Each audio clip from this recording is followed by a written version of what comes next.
High creatinine, 3 vitamins you can safely eat, and 3 you must avoid. If you're living with kidney disease, you already know how exhausting it is to watch your creatinine creep up despite doing your best. You take your medications, follow your diet, and yet your kidneys still feel under pressure. But here's what most people are never told. Some vitamins that seem harmless or even helpful could be quietly raising your creatinine and speeding up kidney damage. And others, when used correctly, can actually ease inflammation, support filtration, and protect your kidneys long term. I've spent the last 15 years working closely with kidney patients, and I've seen how small changes in vitamin use can make a big difference. In this video, I'll share 3 vitamins that are safe and supportive for your kidneys, and 3 that you must avoid if your creatinine is already high. And at the end, I'll show you a simple daily habit that boosts kidney circulation naturally without any medications or supplements. This could be the one shift that helps you finally feel like your kidneys are getting the support they need. Let's start with a safe and gentle antioxidant that supports your kidneys.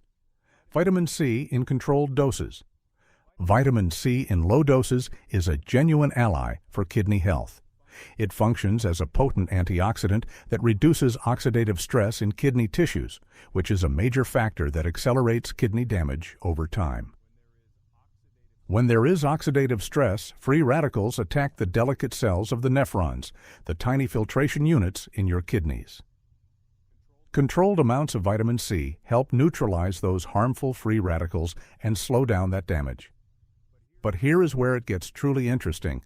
Vitamin C also plays a crucial role in collagen production, which helps keep your blood vessels flexible and healthy.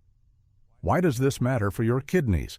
Because healthy blood vessels support good circulation to your kidneys, and good circulation helps your kidneys do their filtering job more effectively. It also boosts your immune system, which is critical because kidney stress often makes you more prone to infections. I remember working with a patient named Sarah, a 58-year-old teacher who came to me with stage 3 chronic kidney disease. Her creatinine had been steadily climbing over 6 months, and she was taking massive doses of vitamin C, thinking it would protect her from getting sick during flu season. She was consuming nearly 2,000 milligrams daily through various supplements and immune boosters. What she didn't realize was that this well-intentioned habit was actually contributing to her kidney decline. However, too much vitamin C can flip from friend to foe. When taken in excess, especially more than 500 milligrams per day, it converts into oxalate. Oxalate is a compound that can form sharp crystals, and those crystals can lodge in the kidneys, forming stones or further damaging kidney tissue. Research from the University of Rochester Medical Center shows that people taking high-dose vitamin C supplements have up to 40% increased risk of developing kidney stones compared to those who get their vitamin C from food sources alone. So, if you're thinking of taking a giant dose of vitamin C to strengthen your immunity, it's actually the opposite of what your kidneys need. Do you currently take vitamin C supplements every day? How much are you taking, and have you ever checked the label closely?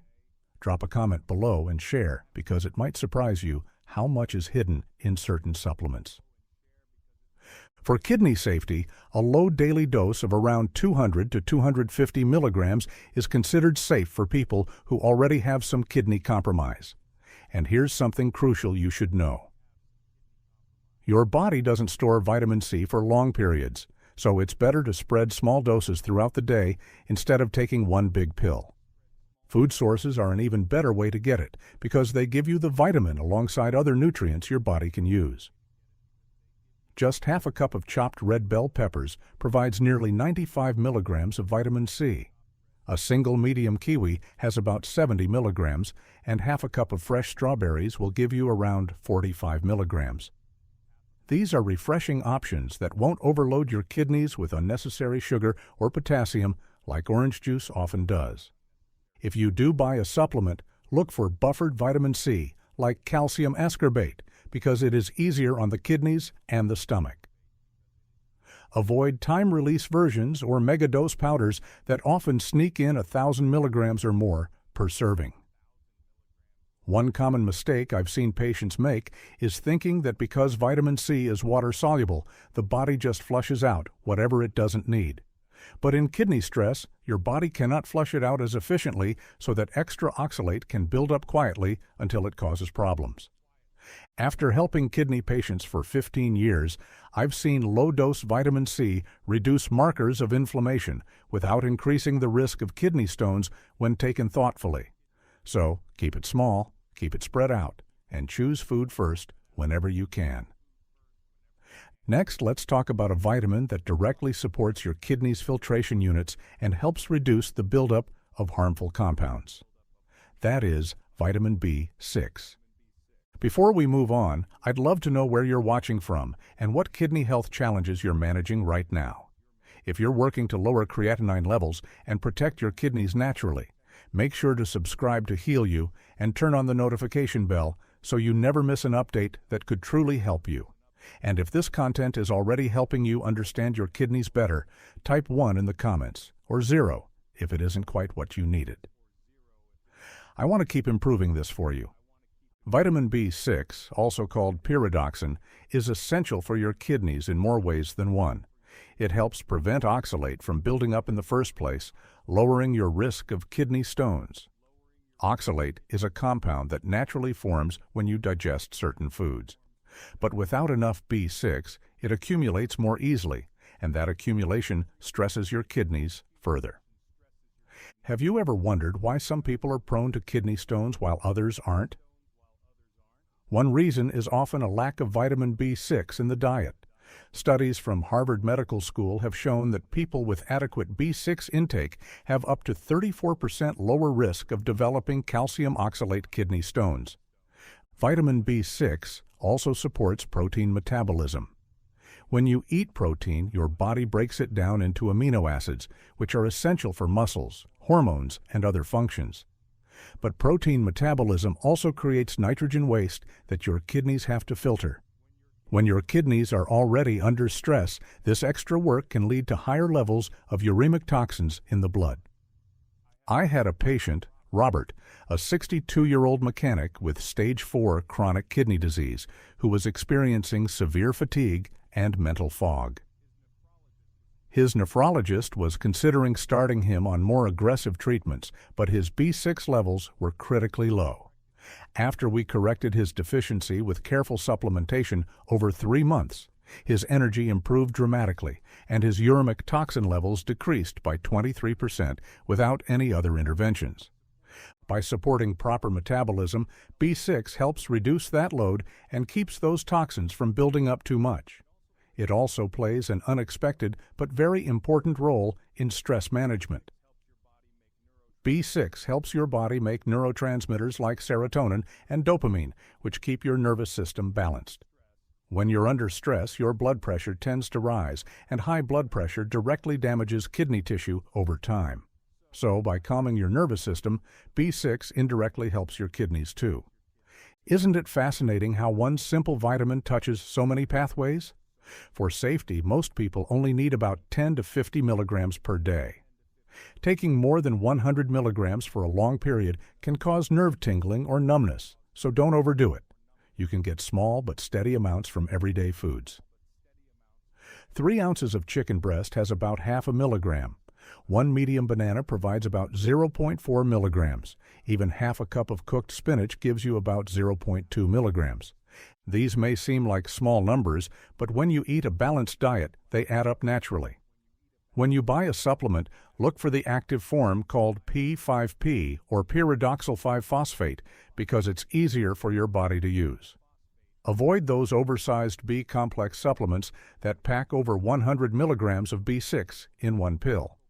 And be careful with processed fortified cereals that seem healthy but are often loaded with added phosphates, which are harmful for compromised kidneys.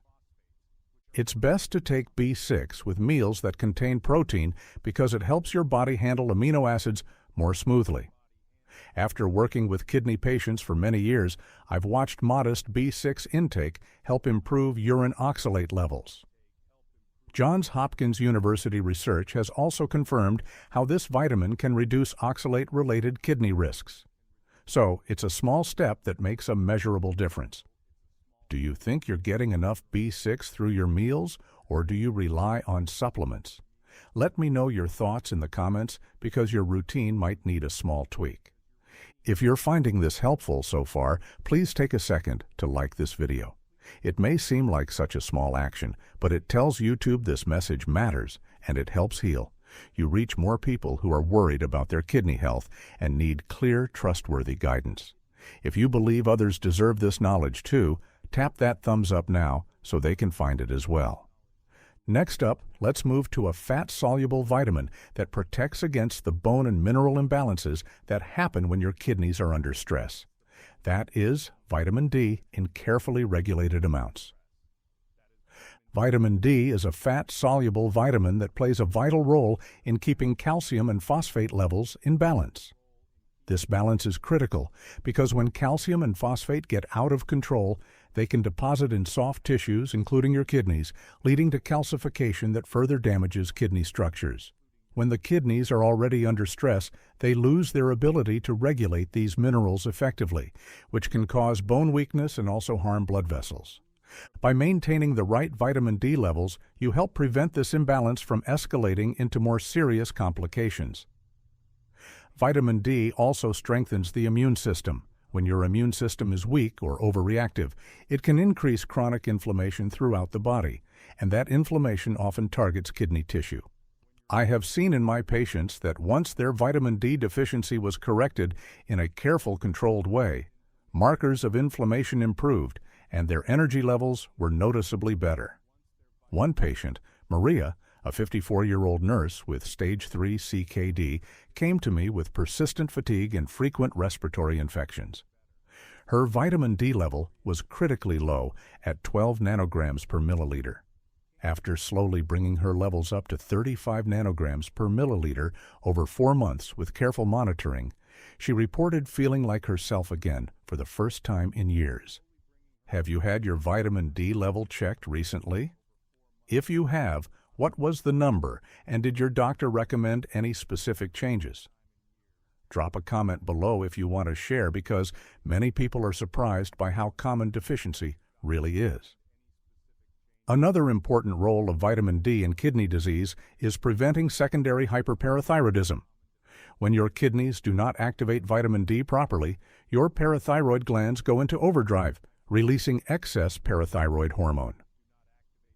This hormone pulls calcium from your bones to keep blood calcium levels stable, but over time it leads to fragile bones and further kidney stress. By maintaining regulated vitamin D intake, you can slow down this chain reaction. Now, the right dosage matters a lot. For most adults with kidney concerns, about 600 to 800 international units per day is considered safe. But you should always monitor your levels through blood tests, especially before considering higher doses. Self-prescribing more than 2,000 international units daily without a doctor's guidance can cause high calcium levels in the blood, which makes the kidneys work even harder. Have you ever been tempted to take large doses of vitamin D, thinking it will boost immunity? Many people assume more is better, but in kidney stress that can backfire. You can get moderate amounts of vitamin D naturally. Just 3 ounces of salmon provides around 450 international units. A single teaspoon of cod liver oil provides about 400 units. Even 1 cup of fortified plant milk adds around 100 units. These are steady, gentle sources that support your levels without sudden spikes. When buying supplements, choose vitamin D3, also called cholecalciferol, since it is more effective for raising your blood vitamin D. Avoid combination pills that include calcium unless your doctor specifically recommends them, because excess calcium can be harmful when kidney function is reduced. One mistake I often see is people taking megadoses for immunity without checking their baseline level first. Another mistake is ignoring the fact that vitamin D is fat-soluble and builds up in your body over time. Unlike water-soluble vitamins that you excrete more easily, to improve absorption, always take it with a meal that contains healthy fats like avocado or olive oil. In my own practice, carefully correcting even mild deficiencies improved patient fatigue and helped stabilize their calcium balance without making creatinine worse. So vitamin D can be a friend when handled with precision, but it becomes risky when taken carelessly. So we have now gone through 3 vitamins that can support kidney health when used wisely: vitamin C, vitamin B6, and vitamin D. But now let's shift our focus to the vitamins that seem helpful on the surface but can quietly harm your kidneys. Let's start with one fat-soluble vitamin that can build up dangerously in your system: vitamin A. Vitamin A in the form of retinol is stored in fat and the liver, which means it can accumulate to toxic levels when the kidneys cannot clear it properly. For patients with reduced kidney function, this buildup happens much faster than in healthy individuals. Excess retinol has been linked to nephrotoxicity, which means it directly damages kidney cells. It also increases the risk of hypercalcemia, a condition where calcium levels rise too high in the blood, leading to calcification in the kidneys and blood vessels. This is particularly concerning because many people take vitamin A thinking it supports eye health and immunity without realizing it can silently overload the kidneys. Have you checked how much vitamin A is hidden in your multivitamin? Common sources of high vitamin A include cod liver oil, which is extremely concentrated, and certain high-dose multivitamins that contain 3,000 to 5,000 international units per serving. Seniors often take anti-aging supplements with retinol, not knowing they might be doubling their intake from multiple products. I had a patient, Eleanor, age 71, who was taking a multivitamin, a separate eye health formula, and using a retinol face cream daily. Her vitamin A levels were dangerously high, and her kidney function had declined 15% over 6 months until we identified and eliminated the excess sources. A safer alternative is beta-carotene from vegetables like carrots and sweet potatoes because your body only converts what it needs into vitamin A. When buying supplements, carefully read the label for forms like retinol palmitate or retinol acetate, as these are preformed vitamin A and should be avoided if your kidneys are compromised. Beta-carotene is safer because it does not accumulate the same way. A common mistake I have seen in my patients is combining a multivitamin with a separate eye health formula, unknowingly stacking up doses of vitamin A far beyond what their body can handle. For people with chronic kidney disease, the clearance of vitamin A is reduced, which means even what seems like a normal dose for others can become toxic more quickly. I have personally witnessed patients whose creatinine levels spiked over a few months while they were on high-dose vitamin A, only improving after they stopped the supplement completely. So this vitamin requires extra caution if your kidneys are already struggling. Next, let's move to another vitamin that has a double face. In small amounts, it is helpful, but in high doses, it can actually worsen kidney damage. That is vitamin C taken in megadoses. Vitamin C at high levels converts into oxalate, which can form crystals inside the kidneys. These sharp oxalate crystals trigger kidney stones and can cause oxalate nephropathy, a painful and serious condition that further reduces kidney function. When your kidneys are already weak, the extra metabolites from high-dose vitamin C put an even heavier burden on the filtering process. It is easy to overdose without realizing it because many immune booster powders contain 1,000 milligrams per serving, and fizzy vitamin drinks can also hide massive amounts. For kidney patients, the safe range is about 200 milligrams per day. Anything above 500 milligrams increases the risk of oxalate buildup. I have treated patients who developed oxalate nephropathy purely from long-term high-dose vitamin C supplements, something also confirmed in research done at Mayo Clinic. The case that stands out was James, a 45-year-old construction worker who had been taking 3,000 milligrams of vitamin C daily for 2 years. When he came to me, his kidney function had declined dramatically, and kidney biopsy showed extensive oxalate crystal deposits. It took nearly a year after stopping the supplements for his kidney function to stabilize. Have you been taking extra vitamin C during cold season thinking it will keep you healthy? It might be worth looking at the label again. Another mistake is assuming that water-soluble vitamins are always harmless because the body just pees out the excess. In kidney stress, your body does not flush it out efficiently, so that extra vitamin C stays longer and has more chance to convert into oxalates. Also, hydration matters. Without enough water, oxalate crystals become more concentrated and more likely to cause damage. So, never combine high-dose vitamin C with dehydration. To stay safe, avoid combination immune tablets or fizzy drinks that exceed 500 milligrams per serving. Always check sports drinks and fortified waters because they often sneak in extra vitamin C, too. In my experience, when patients switched from megadoses back to small, split amounts of vitamin C or just relied on food sources, their urine oxalate levels improved and they had fewer kidney stone episodes. Finally, let's turn our attention to a vitamin that many take for nerve health and cholesterol, but can be risky for people with compromised kidney function. That is vitamin B3, also known as niacin. Vitamin B3, also called niacin, is often taken to improve cholesterol levels, but in high doses, it can quietly strain your kidneys.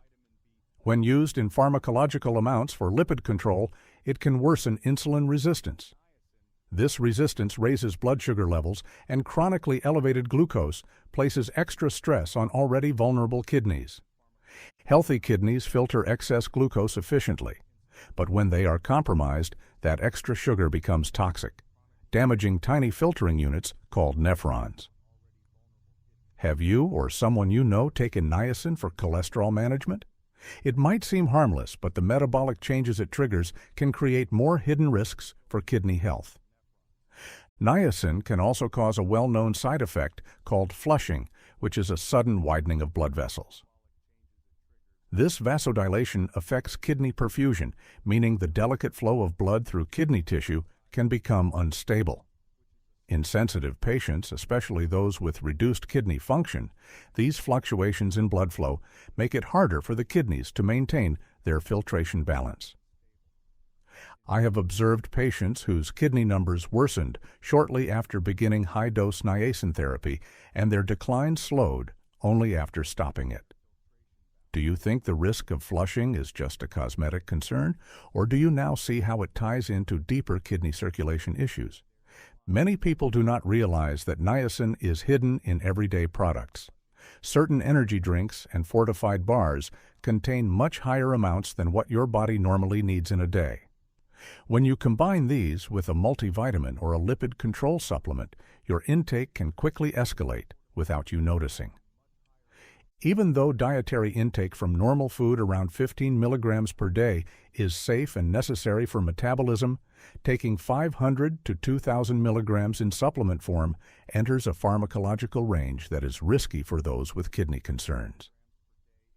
Have you checked the label of your energy drink recently? It is surprising how much niacin is packed into something as simple as a flavored drink. When buying supplements, avoid time-released niacin unless it has been prescribed by a doctor. This form stays in your system longer and increases the chance of liver enzyme elevation, which adds another layer of stress for the body. Another mistake is stacking B-complex vitamins with fortified drinks, unknowingly doubling or even tripling the dose. Many people self-treat high cholesterol with niacin, thinking it is a natural alternative, but they do not monitor their liver enzymes or kidney markers regularly. In my practice, I have seen patients with already borderline kidney function experience a faster decline after months on high-dose niacin therapy. So even though niacin has benefits for certain patients, it must be used with extreme caution when kidneys are under strain. Now that we have gone through which vitamins support kidney health in safe amounts and which ones can silently harm them, let's shift away from supplements for a moment. Let's finish with a simple daily habit that improves kidney circulation naturally. This is gentle evening stretching combined with slow breathing. Light stretching before bedtime improves renal blood flow, which enhances the clearance of waste products. When kidneys receive steady circulation, they perform filtration more effectively, even when overall kidney function is reduced. Gentle movement also lowers sympathetic nervous system stress, which is the fight-or-flight response that raises blood pressure. When you calm this stress response in the evening, you reduce the overnight workload on your kidneys.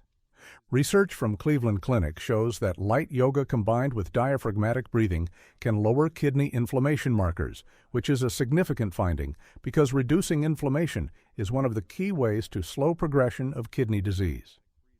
Do you usually do any stretching before bed, or is your evening routine mostly sedentary? A simple way to start is by spending 5 minutes in a seated forward fold, which helps improve circulation to the lower back area where the kidneys sit. Follow this with 3 minutes of slow belly breathing, focusing on deep, controlled inhales and longer exhales. Avoid heavy twists or intense postures because they are not necessary for kidney support and may even cause discomfort. One common mistake is overexerting, thinking that harder exercise brings more benefit. But for kidney patients, gentle movement is far more effective. Another mistake is doing these stretches on a full stomach, which makes it harder to breathe deeply and relax. So let's do a quick recap before we wrap up. Safe vitamins in kidney care include low-dose vitamin C, vitamin B6, and regulated amounts of vitamin D. You should avoid high doses of vitamin A, megadoses of vitamin C, and excess niacin, which all add hidden risks for kidney health. And finally, remember that a simple bonus tip like gentle evening stretching and breathing can support circulation and lower kidney stress without any pills. Use these strategies wisely to protect your kidneys and improve their resilience over time. Drop a comment below if you plan to try the evening routine or if you have been reconsidering any of your supplements after learning about these risks. I would love to hear your thoughts and experiences. If this video was helpful, please don't leave without subscribing to Heal You for more science-backed tips to support your kidneys naturally. And if you feel like I truly understood your struggle and shared solutions that matter to you, type the word relief in the comments. I'd love to know this made a difference for you.